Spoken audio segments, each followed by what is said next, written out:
Good morning. It's Friday morning. I haven't done a live broadcast for a couple of weeks now. I think the last one I did was when I was at the James Bond premiere. Got nobody watching me at the moment, which is fine. I'm up at the Guns today. I'm just putting a video together that I'd done a while back. I just wanted to come up here and have a quick look at it, see how things are. The road's still atrocious. Sorry about the wind, guys. I haven't got any super duper muffler things from my phone, so if you can't hear me, don't worry about it because nobody's watching me at the moment. What I'm going to do now, I'm just going to turn the camera around so you can see what you're looking at, if anybody will eventually watch. So I'll just press that magic button. Nothing's happened yet. Okay, let's do it that way. Okay, so now you're looking towards the Guns. I can give you a little bit of history while I'm up here. These guns, these are the coastal defence system. Neil's just popped in, top man Neil. These are the coastal defence systems they built back in the 1930s, just after the First War.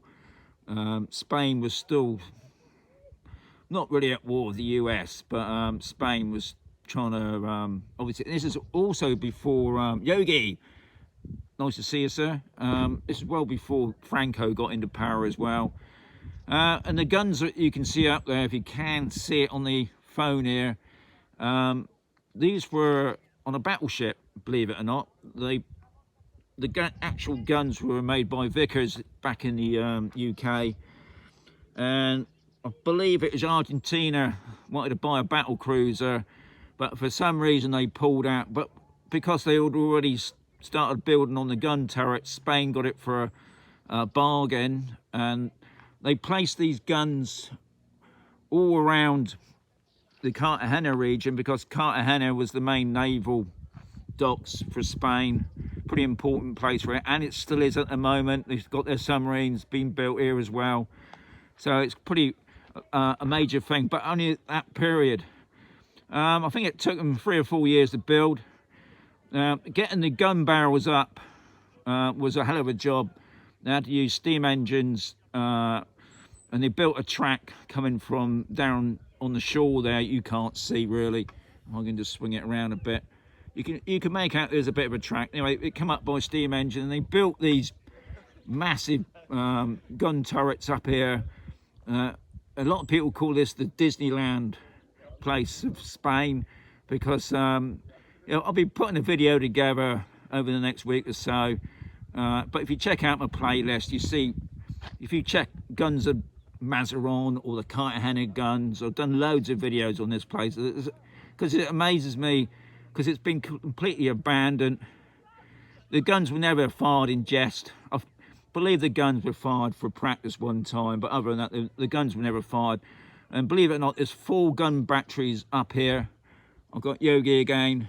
So he came out here in 2019.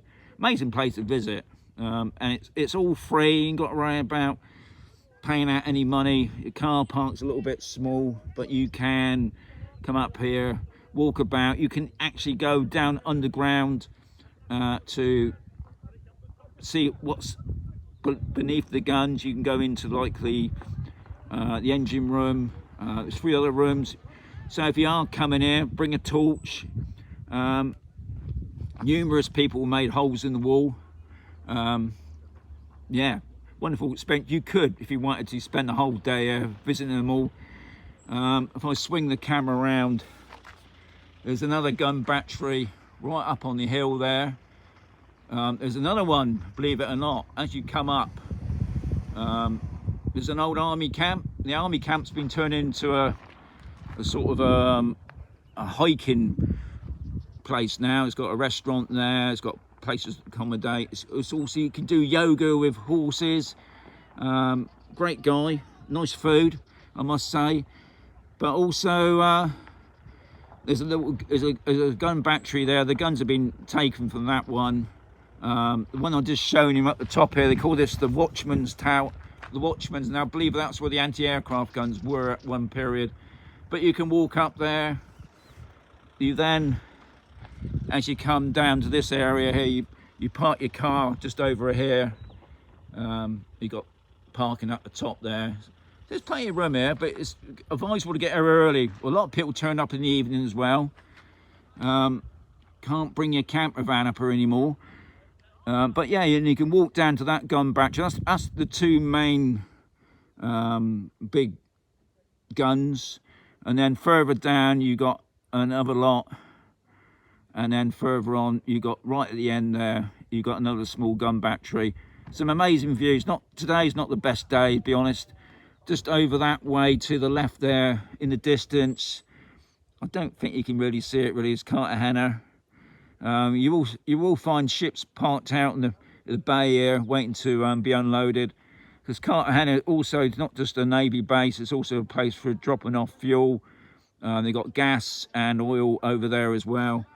So yeah, pretty important place, but unfortunately, obviously with progress, they shut these places down. I believe these were shut down in the 1980s. The army pulled out, but interesting place to come and visit, I must say. Got free watching, that's pretty good. I've been gabbling for 6 minutes, that's even better. I'm not going to stay here long, I'm just going to have a quick nose. Probably got to the guns. It's already busy today, you know, even though it's not holiday season really, because we're talking mid-October. The temperature is about 20 at the moment. There's a nice cool wind going up my legs. I've still got my shorts on, so the weather's looking good. But today it's a bit overcast. If I can just bring it around again. It's not so bad looking up on the top there. I can see people up there already. That's a bit of a climb walking up there, I must say. I've been up there a few times. But if you want a good view, going up at the top there, you can see the whole complex from up there, looking down on it. I'm not going up there today, that's for sure. So that's about it really. Also, as I always have to mention, because of these live broadcasts, I won't be doing it if one, thanks to Lobster.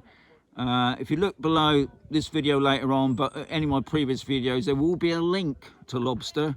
Now, Lobster's the only English-speaking site in Spain. I've got to say all this stuff, guys. But also, I've got a good deal with Lobster. If you phone the number that's below the link, what they would do, if you just ask for the promotion code, which is Expat and Mazarron, and they'll send you a free SIM card. And the first month, whatever deal you take out, there's 3 deals, will be free. And don't forget, it's not a contract, you're not tied in anything. If you don't like it, you can always cancel it and then try somebody else. At the moment, I've been with them now for 3 months. I've had no problems. I don't know what the video is going to be like until I get home, but from what I can see at the moment, it seems to be all right. I haven't got no disconnections and things like that. I'm out sort of middle of nowhere, but yeah, check it out, please. If you're not on the network yet, if you're thinking about changing, because don't forget next year, because of the Brexit thing, a lot of the phone companies will be charging for what's that word now? Roaming charges, that's it. They've already put up posts saying that some have already started now, but I think a lot of them are going to wait until the new year. There's no need for it, but apparently, obviously, the phone companies can see they can make some money that way. So it's always good to have look around for deals. So, as I always say, guys, I've got 4 watching me now. Top people, it's I just thought that was the time then. Obviously, it's not. It's my ticking me down. So anyway, as I always say, keep watching, guys. You don't know when I'm going to come up next. Next week, I'll be out a lot next week. So hopefully, there'll be a lot of live broadcasts. So as I always say, keep safe. Keep watching's the main one. Keep watching, and I'll catch you next time. Yeah, have a great day for Friday.